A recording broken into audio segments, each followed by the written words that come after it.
Hvala lepa za te uvodne besede in za prijazne pozdrave ter seveda za vabilo, ker so knjižni festivalski dogodki Društva humanistov Goriške edina priložnost, da lahko človek sredi Bevkovega trga sedi v fotelju, ne da bi ga kdo prišel povprašati po zdravju ali po čem drugem. Ta fotelj je zelo nizek. Aha, tako da naša gostja, draga, pa na robu fotelja. Lepo. Prisrčno dobrodošla. Hvala. Kot vidite, kar nekaj se nas je zbralo nocoj tu. Sicer ta wikipedijska, bi rekla, opredelitev vašega dosedanjega dela pravi, da ste filozofinja, sociologinja, avtorica seveda številnih publikacij, od teh so mnoge prevedene v 15 svetovnih jezikov, ampak prepričana sem, da ste naši spoštovani publiki več kot ta ozka slovarska definicija, ker je marsikdo bral vaše knjige, marsikdo jih je prebral tudi tik pred tem dogodkom, ker, če se ne motim, Miha, Blaž so v Goriški knjižnici Franceta Bevka knjige izpod vašega peresa, ki jih imajo na razpolago, pošle v teh dneh pred pogovorom, tako da se je marsikdo tudi posebej pripravil na to, da vas sliši. In seveda tu so tudi številni bralke in bralci vaših kolumn v sobotni prilogi. Ena gospa mi je prav prejle rekla, da ko vi pišete kolumno, začne sobotno prilogo na zadnji strani, ne na prvi. Kar veliko tem se odpira, še posebej v tem predbožičnem času, ko dr. Salecl nekako dobivamo naravnost v žile skozi vse zaslone in druge medijske, digitalne in analogne kanale, nekakšno esenco tistega sodobnega potrošništva. Kako gledate na ta čas? Ja, z tesnobo. Jaz osebno se ga popolnoma izognem, ne, in nikoli nič ne kupim takrat, ko je ta predbožični čas, ne. V bistvu že dolgo se izogibam nakupovalnim središčem, ampak to v bistvu kot tako ena samozdravilna strategija, no, tako da ljudem dam dogodke za darilo, mislim, tako nekatere skupaj, druge pa, da si jih sami privoščijo, tistih malo materialnih stvari, ki jih pa komu dam, pa navadno nekje med kakšnimi potovanji ali kaj takšnega naberem v eno vrečo in potem se iz tiste vreče kaj spravi za podelko. Tako da to je moja osebna strategija, drugače pa opažam, da v Sloveniji sledimo bolj ali manj vsem ameriškim potrošnim navadam. V mojem recimo otroštvu sploh nismo, ali pa tudi v moji mladosti nismo poznali valentinovega, ne. Jaz se sploh ne spomnim, da bi takrat se neka darila dajalo ali kaj takega, ne.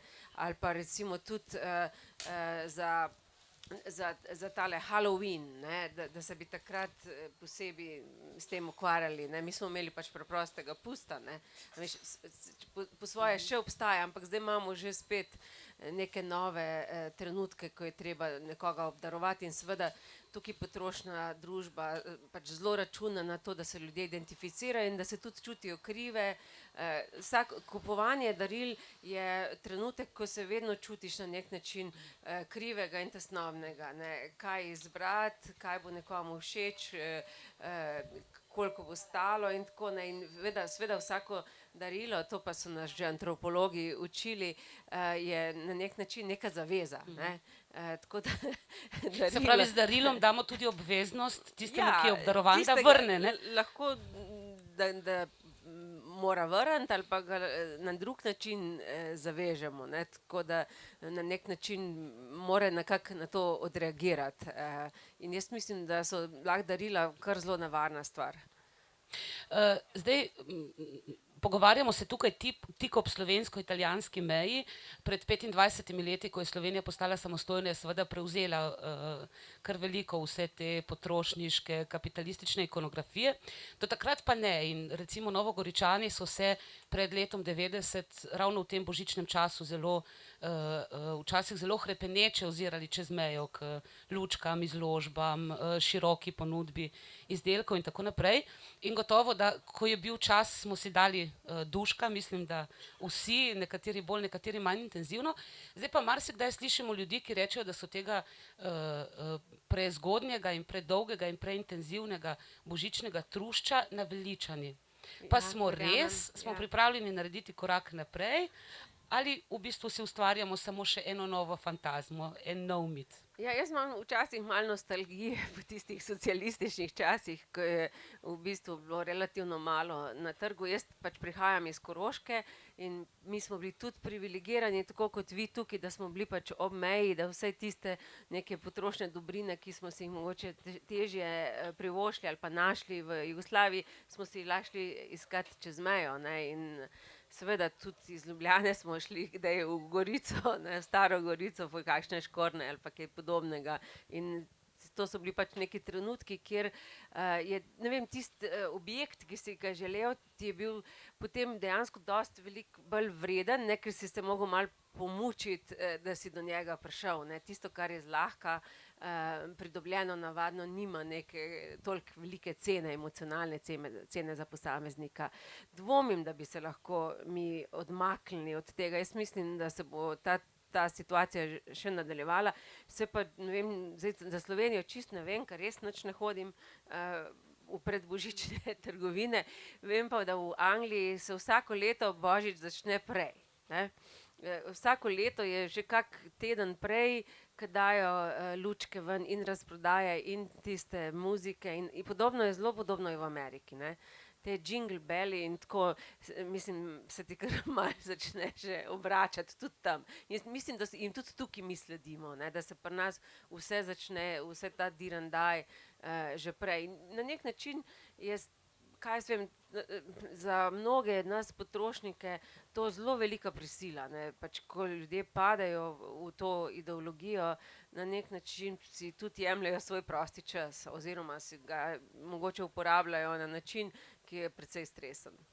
Zdaj, med temi prazniki se zelo pogosto uporabljata dve besedi, pa ju bova poskušali obdelati eno po eno. Najprej beseda družina, ne. Se pravi, kot eno tako zelo široko floskulo rečemo, da je Božič družinski praznik in da je to družinski čas. Kako smo po vašem mnenju Slovenci z družino? Najprej z našim dojemanjem te recimo tradicionalne, predvojne, večgeneracijske, široke družine in po drugi strani z sprejemanjem in razumevanjem novih družinskih oblik. Ja, kar zadeva zgodovino, jaz mislim, da je ena najlepših knjig iz tega področja, res zdaj že precej stara knjiga Alenke Puhar, prvotno besedilo življenja, mislim, da se imenuje, kjer ona opisuje to tradicionalno staro slovensko družino pred recimo, ne vem, stoletjem, pa še malo prej, kjer dejansko vidiš ogromno nasilja nad otroci, zelo lepo opisuje dajanje šmarnice otrokom in seveda tukaj nismo bili nič drugačni kot tudi druge države. Otroke se je pač imelo, ker se je jih imelo za delovno silo, za nadaljevanje roda, ni bilo kontracepcije, ni bilo abortusa, ampak otroke se tudi ni jemalo kot neki poseben objekt ali pa subjekt. Celo mnogokrat otroci, pa ne samo pri nas, niso recimo v bogatih družinah jedli skupaj s starši, ne, to je bilo tudi v Franciji pravilo, ne, v Franciji obstajata dva krasna teoretika zgodovine otroštva, Demos in Ariès, ki opisujeta zelo podobne stvari kot Puharjeva pri nas. Tako da bi rekla, kadar mi kdo govori o nostalgiji po neki stari družini, jim rečem malo poglej, kako je družina potekala včasih. Čeprav to tudi je bolezen 21. stoletja, ta nekritična nostalgija po Ja, dobrih starih časih. Mislim, nostalgično si lahko tudi do nečesa, kar nikoli ni obstajalo, ne. Tako da tukaj je pač neka fantazma. Jasno je, da so te družinske vezi zelo močne, da nas močno zaznamujemo in da je danes dejansko za mlade tudi težko vzpostaviti družino. Prekarne oblike zaposlovanja, problem z stanovanji, čist finančne možnosti, tudi vprašanja želja staršev glede kvalitete svojega življenja omejujejo neke možnosti, recimo oblikovanja družine, in seveda iskanje partnerjev je danes zelo komplicirano, čeprav nam internet ponuja zelo veliko novih možnosti, ampak seveda odpira pa zelo veliko novih zagad, novih travm za ljudi, tako da jaz vidim med mladimi mogoče tudi neko recimo željo po družini, ki pa zaradi vseh teh zagad, ki sem jih omenila, lahko ostane izključno samo želja težko realizirala. In zato v božičnem času recimo mnogi čutijo tesnobo, sploh tisti, ki recimo nimajo nekih družinskih vezi ali pa nimajo možnosti z nekom praznovati, ker ob tem dnevu je težko biti sam. Ta prisila druženja v družinskem krogu je zelo močna. Zdaj spet tukaj nismo mi nič posebnega, ne. Zdaj nedavno sem bila v Združenih državah Amerike, ko so praznovali v novembru zahvalni dan, ta slavni Thanksgiving, ne, ki gre pa meni, tako moram odkrito povedati, kar precej na živce, ne, ker jaz želim tam, da bi malo imela miru, pa bi bila malo takole recimo sama, pa sploh ne smem biti sama, ker vsi prijatelji ukvarjajo, s kateri družini se bom pridružila, ne. Jaz imam zelo lepo družino, imam rada, ne, rada praznujem božič za svojo družino pa veliko noč, ampak drugih družin se mi pa ne da toliko zelo veliko takole gledati, ne. Ker vsaka družina ima tudi neke svoje kolobocije in sem pa tja, ne, ampak zdajle, ko sem bila v New Yorku, dejansko nisem mogla se izogniti temu, da ne bi nekam šla za Thanksgiving. Ker ne smeš biti sam, ne, ker je ta prisila. Enkrat pred, ne vem, ful leti mi je uspelo, da sem lahko šla takrat v kino, ampak zato, ker sem se zlagala enim, da sem pred drugih pa pa so me pustili pri miru. Ampak to je ljubezen prijateljev, ki jo tudi cenim. No, recimo, da je bila to bela laž, ne? Ja, no, recimo. Bi se strinjali s tezo, da v tem trenutku po svetu, po zahodnem svetu, po Združenih državah Amerike, po Evropi, hodi zelo veliko na smrt utrujenih žensk? Ja, zelo se strinjam. Prisila žensk biti perfektne na vseh živih področjih, od tega na delovnem mestu, tudi te zelo mukotrpne stvari, ki se dogajajo na mnogih delovnih mestih, od raznih, tako bom rekla, bolj in manj prepoznavnih oblik mobinga, nespoštovanja, občutek, da je vsak zamenljiv, zelo malo je pohvale na mnogih delovnih mestih, ta tekma za ohranjanje delovnega mesta, preživetje, to je ena stvar, druga stvar je seveda prisila ideala materinstva, ne, kdo je dovolj perfektna mati, ne, in seveda ostale tegobe današnjega časa, vsem nam primanjkuje časa in seveda smo tudi zelo močno pod prisilo ukvarjati sami s sabo, s svojim telesom, kako izgledamo, in da ne rečem tudi na neki način vsa ta, rekla, smetenje tudi, ki prihaja iz kakšnih bolj dominantnih medijev, kot je televizija, z raznimi oddajami, ki slabo vplivajo na počutje ljudi, ne, ki pač sprožajo druge oblike tesnobe. Mogoče tudi pomanjkanje možnosti identificirati se recimo z nekimi avtoritetami ali pa ki bi te vsaj majčkeno lahko potolažile, vse to. In seveda tudi razne oblike nasilja, ne, zdaj v Sloveniji še nismo prišli na te razprave, ki se zelo močno dogajajo v Ameriki. Ženske pač so mnogokrat, na žalost, tudi objekt raznega oblika spolnega nasilja, prikritega, bolj zakritega izsiljevanja, in tako da tudi to je pa tudi naslednja stvar, ki lahko sproža zelo veliko slabega počutja. Ali obstaja odgovor na vprašanje, zakaj to počnemo? Zakaj se nam zdi, da moramo očistiti stanovanje od strehe do kleti, da moramo postaviti največjo smrečico, da moramo obesiti milijon lučk, zaviti vsa darila, speči 7 kilogramov potice in potem iti silvestrovati v visokih petah, v katerih nas bolijo noge še prej, ko gremo od doma, kaj šele, ko pridemo na naš cilj? Ja, zdaj, vse, kar ste našteli, jaz ne počnem, tako da mogoče sem edina, ki nisem v stresu trenutno v predbožičnem času. Ne, sem pa malo razvajena, ker potisom mama peče, tako da. Ampak kakšen je mehanizem pravzaprav te prisile, ki jo mi recimo kot državljani, kot potrošniki, kot svobodni prebivalci demokratičnih držav 21. stoletja ne čutimo kot prisilo, ampak kot izbiro? Na nek način seveda tudi je izbira.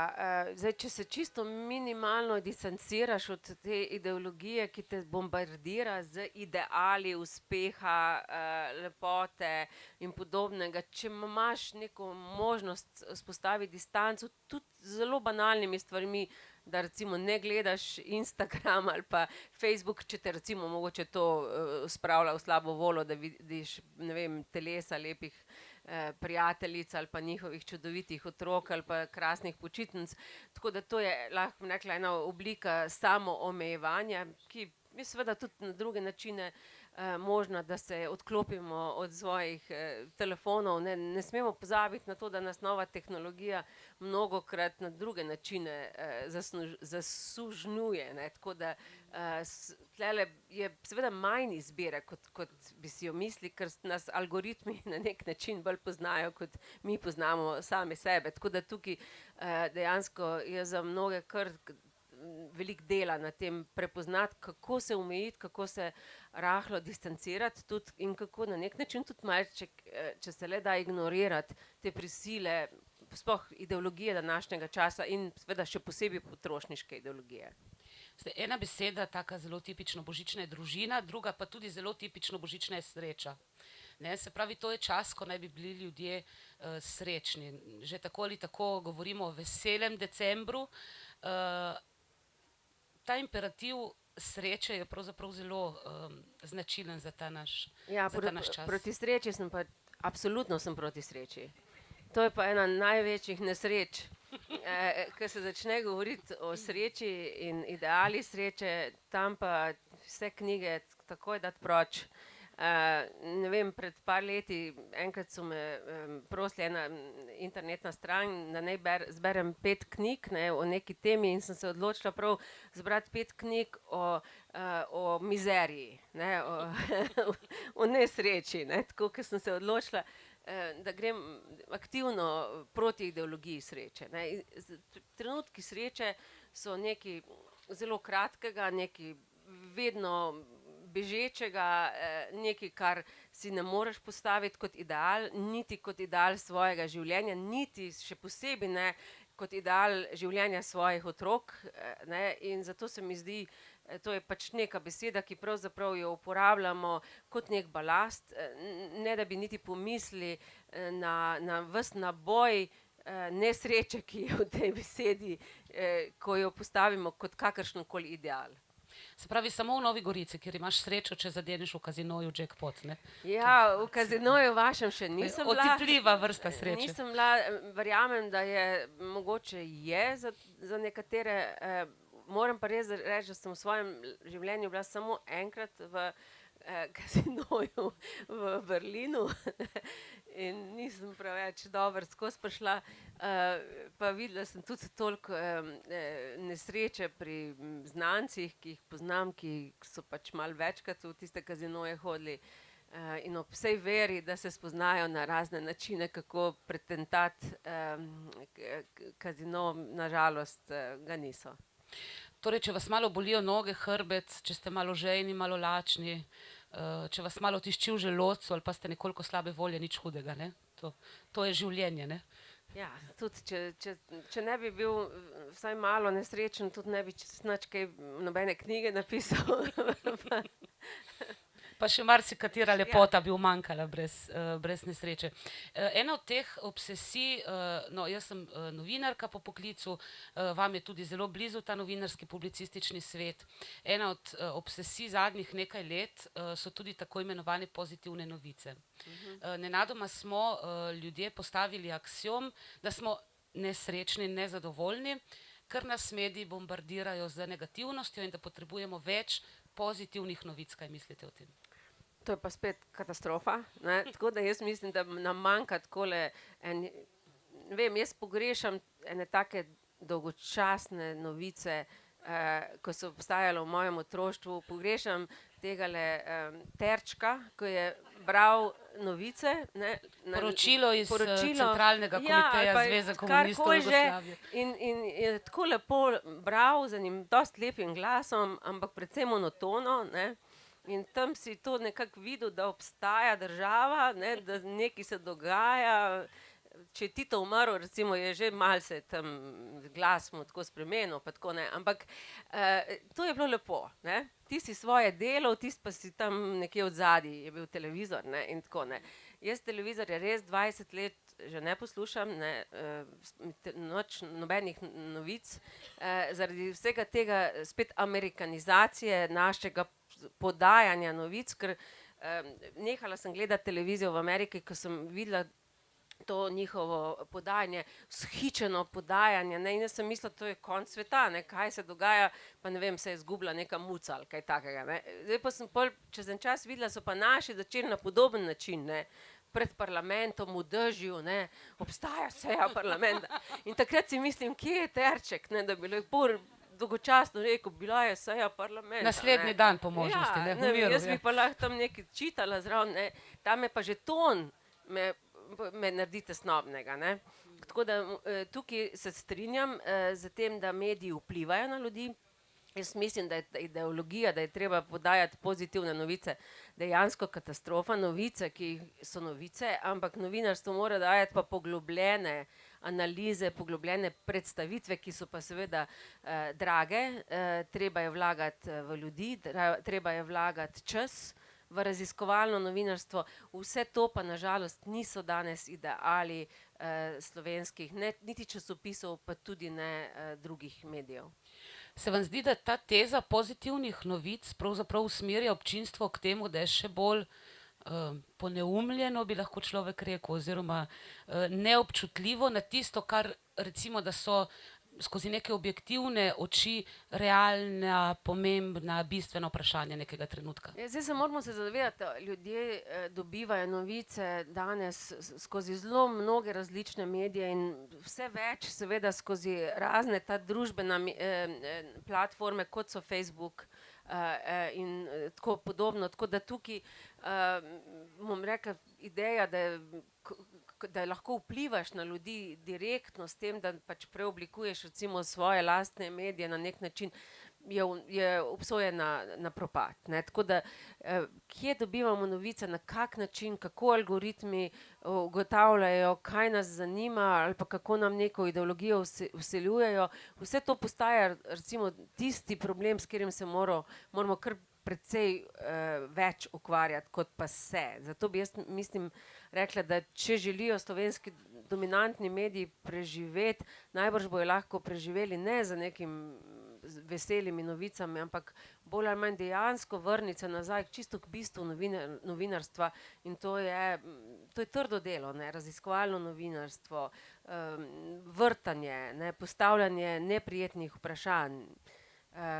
Problem pa je, da mnogi lastniki seveda to nočejo, in kot so pač drugi komentatorji dejali, ob tem boju za oglase, seveda tudi tisti, ki ti plačajo oglas, zelo vpliva na to, kakšen članek bo z njegovim oglasom, ne.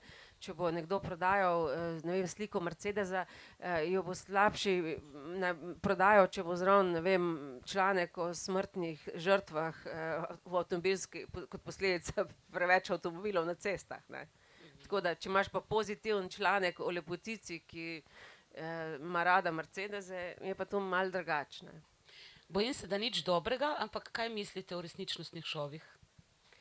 Čisto nobenega še nisem gledala, tako da tukaj pa ste napačno osebo vprašali.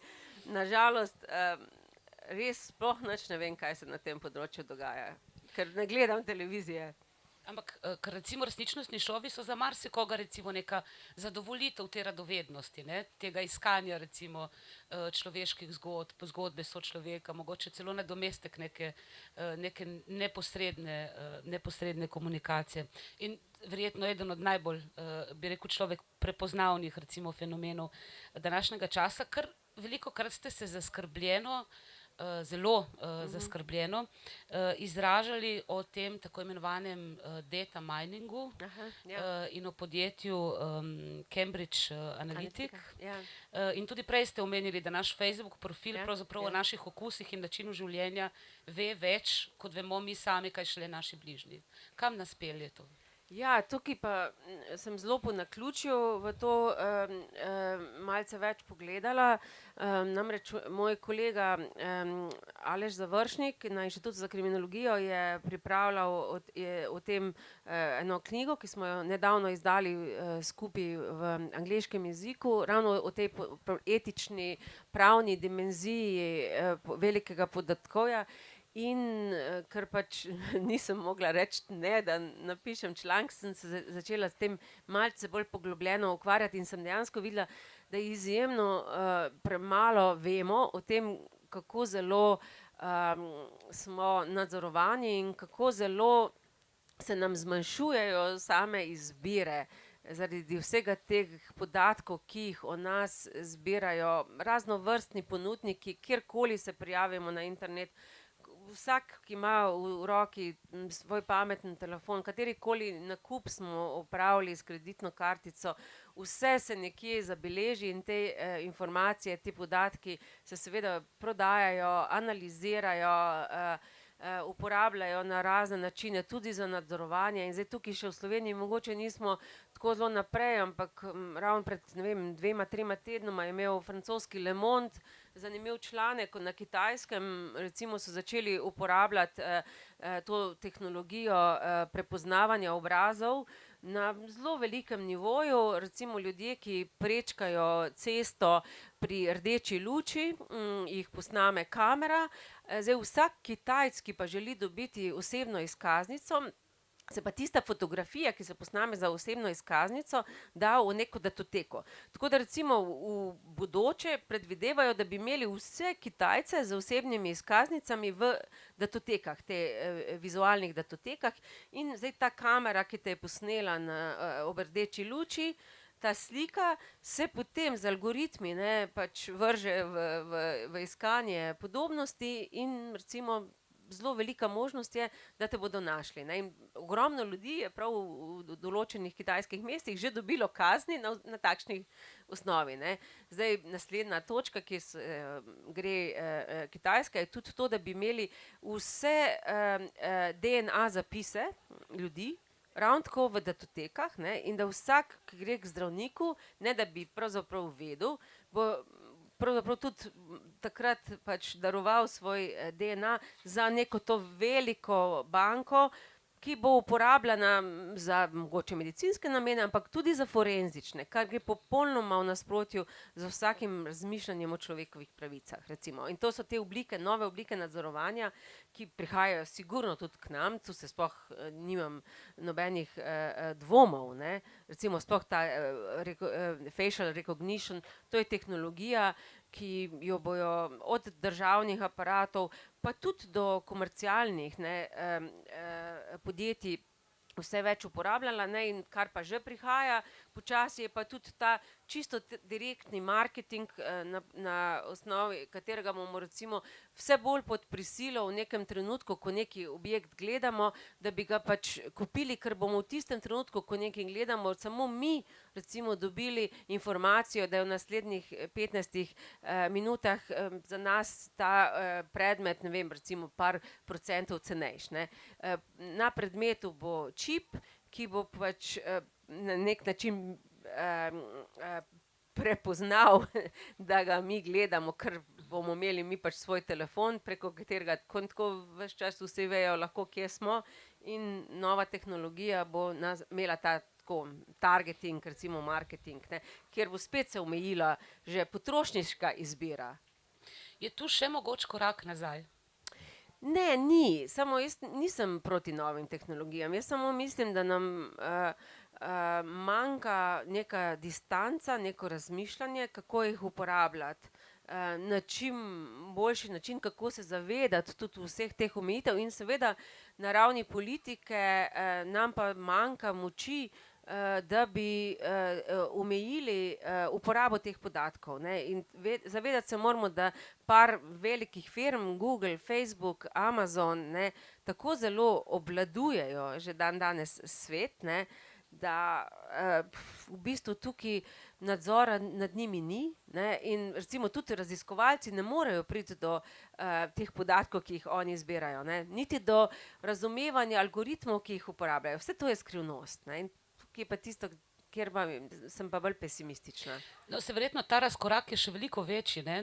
Na nek način živimo v obdobju tehnokracije, bi se lahko strinjali. In recimo tudi tisti ljudje, ki ustvarjajo politike in sprejemajo odločitve, običajno niti ne razumejo, ne vem kako dobro orodij, tehnologije in bazičnega znanja, ki je za digitalno polovico sveta. Ja, zato bojo pa mogoče kolegi, ki izdajajo to čudovito revijo Razpotja, in res čestitam, da je Nova Gorica zmožna to izdajati in da imate takšne krasne filozofe.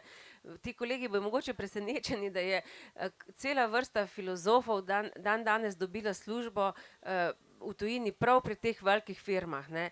In Amazon in Facebook recimo, pa Google zaposlujejo zdaj filozofe, da bi jim pomagali razmišljati o tem, kar ste omenili. In tudi razmišljati o etiki, ne, in tudi recimo, ne vem, proizvajalci samovozečih avtomobilov, ne, razmišljajo o etičnih dilemah, ne. Teh malo širši pogled na to, kako posameznik se obnaša, kako reagira, katere so etične dileme, kaj je ideja skupnega. Vse to prihaja nazaj, jaz kot vprašanje, ne.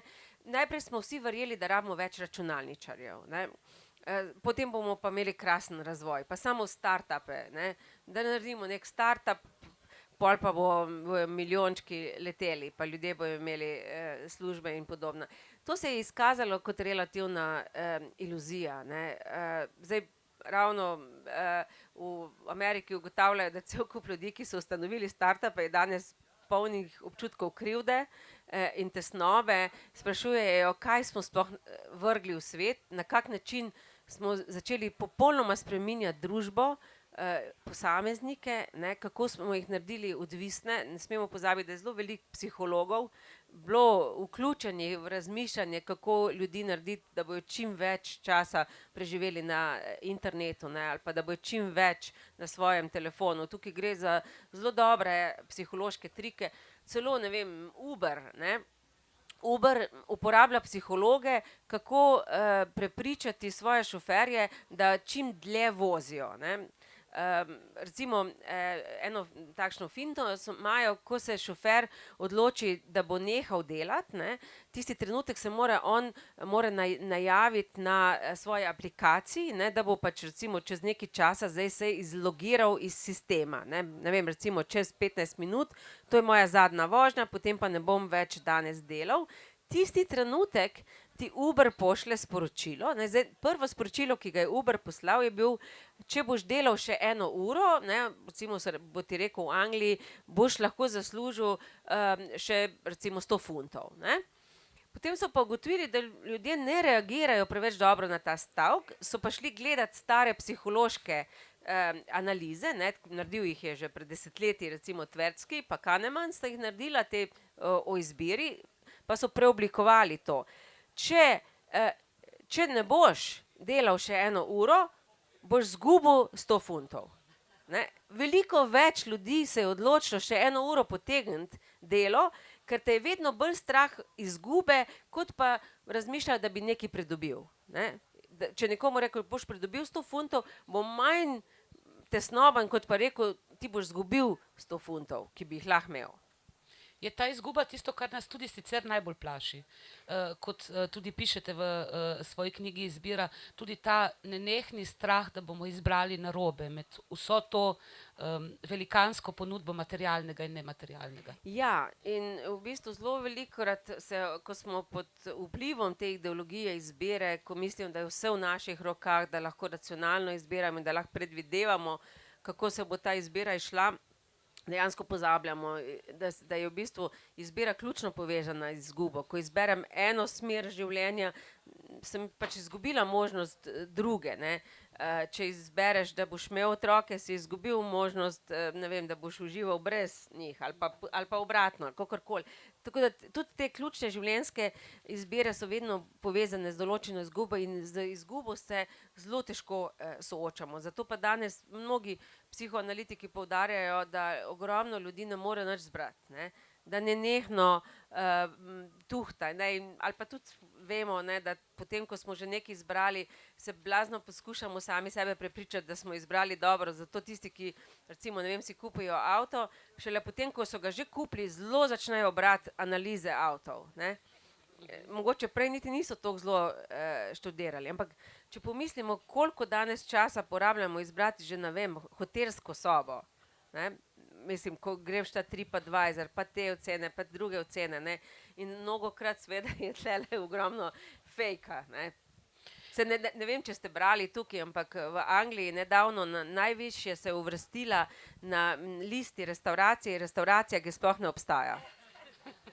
Vse je bilo fejk. Naslov je bil, ne vem, gostilna ali bilo v kašči ali v shrambi ali nekaj takega, vrtni shrambi ali nekaj takega, ne, in človek, ki je to naredil, je svoje prijatelje prosil, da so, naredil je pač internetno stran, pa meni te restavracije, ki je ni, in potem je prijatelje pa na TripAdvisor je dal, potem je prijatelje prosil, pa njihove prijatelje, da jo polajkajo, pa dajo 5 zvezdic, pa reče, koliko je bilo fajn, ne, pa tako. In potem so drugi ljudje, ki nikoli še niso tam bili, začeli tudi pisati ocene.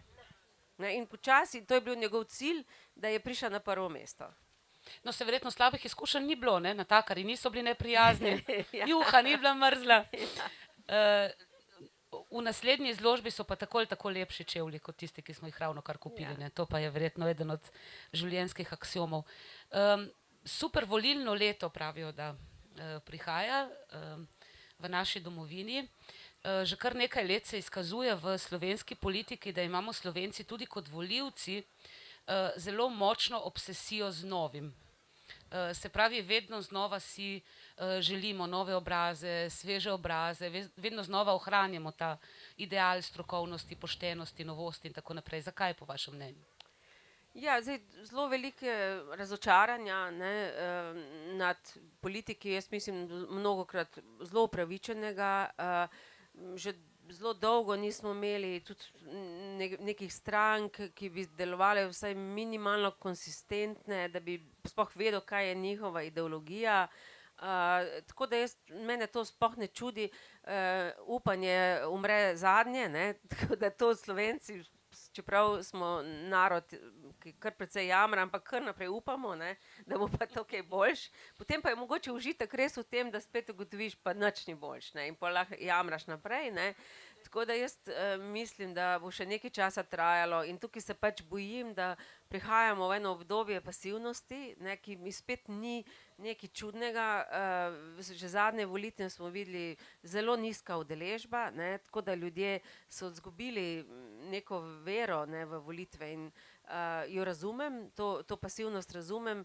Me pa strah me je, kam gremo glede ideje demokracije, čist nekih idealov, ne, enakosti, razmišljanja o bodočnosti družbe, kakšno družbo si razmišljamo, že še utopij nimamo več, kakšna bi lahko bila mogoče neka rahlo utopična vizija prihodnosti. Tukaj jaz mislim, da nismo spet ne tako zelo drugačni kot drugi, ne, vidimo, da tudi v drugih državah ljudje volijo bolj z jezo, kot pa z neko identifikacijo, ne, bolj protestirajo z volitvami, ne vem, angleški nesrečni Brexit, Amerika z Trumpom. K čemur so mimogrede pripomogle agencije, o katerih smo govorili prej, ne? Ja, seveda. In seveda tega bo tudi v prihodnosti še več. Izognili so se temu Francozi, ne, ker so pač dosti dobro na računalniški ravni to stvar pogruntali, ampak recimo tudi Francozi z Macronom je bila zelo podobna stvar, ne, ideja nekaj novega, danes razočaranje. Se vam zdi, da je pravzaprav za sodobnega človeka, ki živi obkrožen z vsem naštetim, možno izstopiti. Že prej sva se pogovarjali o tem, ne hodimo v nakupovalne centre, ko je tam največja gneča, izklopimo televizijo, se umaknemo recimo iz digitalnih naprav. Je pravzaprav možno v tem svetu živeti neko življenje, ki je vsaj deloma recimo zaščiteno pred določenimi vplivi in še mogoče še toliko bolj, ali lahko pred tem zaščitimo svoje otroke in mladostnike. Težko.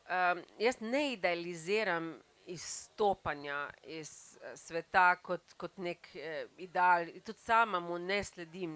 Ne mislim se preseliti v neko vas pa gojiti oliv ali pa kaj takega. Čeprav lahko čisto verjamem, da ima kdo s tem veselje, ampak ne, tudi nimam nekega takšnega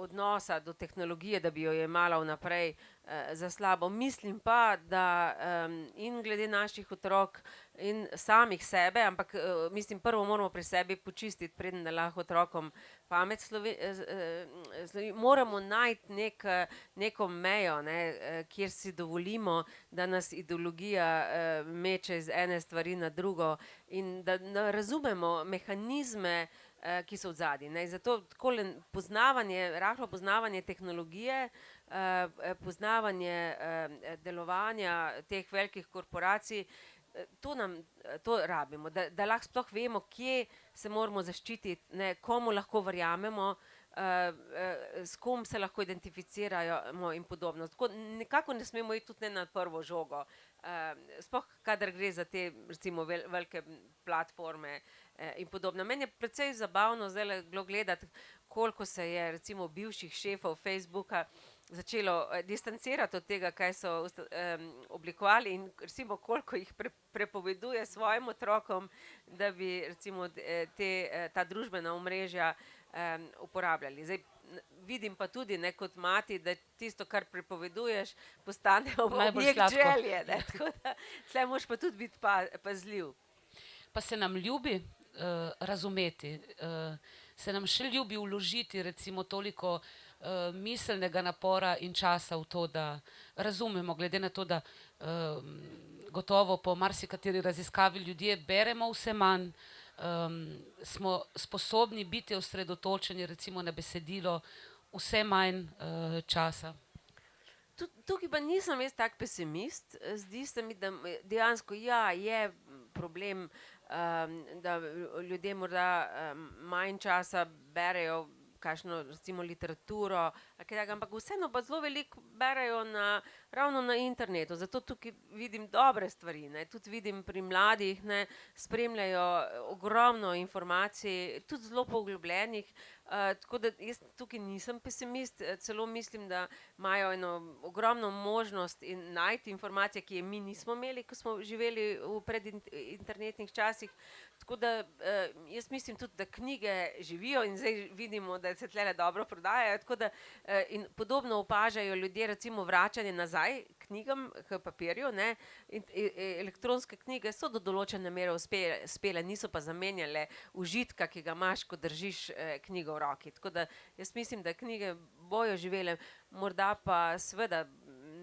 ne bojo se prodajale pač takšne knjige, ki morda so se v preteklosti, tukaj pač se spreminja tudi okus, spreminja se tudi marketing, katere knjige so propagirane in tudi sama moram pač priznati, da romane mnogokrat berem na počitnicah, na letalih in manj, kot sem včasih doma, ampak tukaj mi je žal. Ampak je pravzaprav nasvet neke vrste čuječnost, zavedanje o tem, kakšen je svet okrog nas, kakšna je družba, kakšni so njeni sistemi, njeni vzorci, njene strukture. Ja, in to jaz mislim, da je to tisto, kar lahko največ kot starši dajemo otrokom, da se z njimi pogovarjamo o zagatah te družbe, od ekonomije do demokracije, do politike in seveda tudi drugih zadev, nove tehnologije, kaj nam bo prinesla robotika, kako se spreminjamo kot posamezniki, kaj se spreminja na ravni čustvovanja, katere nove zagate, novi simptomi, katera nova trpljenja se pojavljajo in jaz mislim, da tukaj ta vprašanja so tiste, ki jih moramo odpirati, na katere mnogokrat nimamo odgovorov, ampak že postavljanje vprašanje pot naprej. Pa se vam zdi, da imata družboslovje in humanistika, recimo konkretno v tem trenutku v Sloveniji, dovolj recimo ugleda in družbene moči, da sta lahko močan glas in nosilca teh vprašanj in dilem? Ne, vsekakor ne, in je bila kar velika gonja proti družboslovju in proti humanistik, pa spet ne samo pri nas, ne, ta ideja, da rabimo izključno tehnične poklice, da bo to pognalo gospodarstvo, je bila zelo močna, ampak zdaj v preteklosti smo pa to že spet skupaj dali, ne, ko smo imeli usmerjeno izobraževanje v času socializma, je bila ravno tako ideja, da moramo izobraževati ljudi za poklice. In jaz, ker izhajam iz Koroške, se zelo še spomnim, ne, takrat je bilo, mislim, ko je bila pač železarna na Ravnah, ne, mislim, je bila ideja, da greš študirati nekaj povezano z metalurgijo ali lesarstvom ali gozdarstvom v Slovenj Gradcu. Vi pa filozofijo. Ja, to je pa čista zguba, ne. Ampak so me pustili pri miru, da sem šla lahko to študirati starši, recimo, ampak mnogo je bilo pa ideja direktno in potem so recimo vse te tovarne propadle, ne, in sem že takrat pomislila, ne, ta ideja usmerjenega izobraževanja je bila čista zguba. Katera delovna mesta bojo v prihodnosti, ne, katera bojo ostala v času robotizacije, ogromno jih bo povezana tudi z družboslovjem, s humanistiko in kot sem že prej rekla, ne, filozofi so spet cenjeni, ne bom rekla, da je zdaj blazna, ampak zelo veliko bolj cenjeni, vsaj na zahodu. Tudi pri nas, mislim, da filozofi so krasni delavci, ne nujno pri poučevanju filozofije, ampak pri drugih stvareh, ker te nauči razmišljati malo izven škatle, ne, malce z distanco, ko študiraš neke precej kompleksna, težka gradiva iz zakladnice filozofskega pisanja.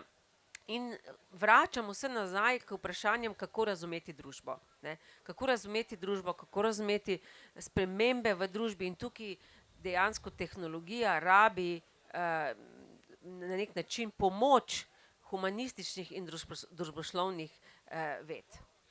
No, vsaj v Franciji je zmagal filozof, ne, to je bila že... Ja, on je bolj ekonomist, ki ampak se recimo... bolj hvali, da je bil od filozofa asistent, pa mislim, da mu je bolj korigiral knjige, kakor mi je No, če se nekdo hvali s filozofijo, je mogoče že to to je že v redu. Nekaj boljšega. Za konec, bili smo zelo optimistični v preteklih minutah, prej sva samo na hitro omenili, ampak vendarle velja vprašati in mogoče res s tem zaokrožiti, koliko vas skrbi prihodnost evropske politike, koliko vas skrbijo novi populizmi, nova ekstremistična gibanja in kje vidite tu Slovenijo? Bi se strinjali s tezo, da smo nekako na nekem, recimo na pol poti, da so v našem političnem družbenem prostoru zelo sodobne, zelo pozitivne, hkrati pa tudi zelo nazadnjaške, zelo temačne težnje? Ja, Slovenci zelo premalo tako razmišljamo res out of the box, iz škatle. Mi navadno sledimo nekim direktivam, zdaj bom tako rekla, enkrat včasih je krožil po Bruslju tako en tak vic, da zakone v Bruslju pišejo, na Poljskem jih preberejo, Slovenci jih pa uporabljajo ali pa jim sledijo, ne. Mi zelo imamo radi, iščemo, komu bomo lahko sledili, mnogokrat vidim, zelo zakompliciramo lahko situacijo, naredimo zelo neživljenjsko birokratizacijo v naši družbi, je postala res vseobsegajoča, ampak istočasno še vseeno imamo pa določene nivoje, recimo od izobraževanja, tudi zdravstva, ob vsej kritiki, ki nam, pa tudi neke socialne države, ki nam ohranja življenje na relativno visoki ravni. Če gledamo razlike, tudi družbene razlike, ekonomske razlike, v Sloveniji so relativno male proti drugim državam, kjer se blazno se povečujejo, ampak ne tako zelo, kar je dobro, ne, kar je dobro. Za Evropo ravno tako jaz nisem tako zelo pesimistična, mislim, da so ta vzpon teh ekstremnih desnih strank, da je dal polet tudi drugi strani, da je dal polet tudi ljudem, ki se temu upirajo in da mogoče ni nujno, da smo lahko tako zelo pesimistični. In tudi Brexit, kakorkoli je neka čista nesreča za Veliko Britanijo in še jaz, ne vem, zelo naivno upam, da bi se mogoče se dalo še tlele kaj spremeniti, da se ta norost zaustavi, je dal Evropski uniji neko paradoksno moč, ne? Da se je Evropska unija v nasprotju s tem poenotila, ampak tukaj nam še zelo veliko dela ostane, ne? Kakšna je prihodnost Evrope, ne? Kako razmišljati ohranjanje demokracije, sploh v tem času kapitalizma, ki nažalost je še vedno zelo neoliberalističen in kjer nažalost velike korporacije so vse manj pod nadzorom kogarkoli, še posebej pa ne državnih politik. In so si po krizi zelo dobro opomogli, ne? Ja, še posebej pa banke.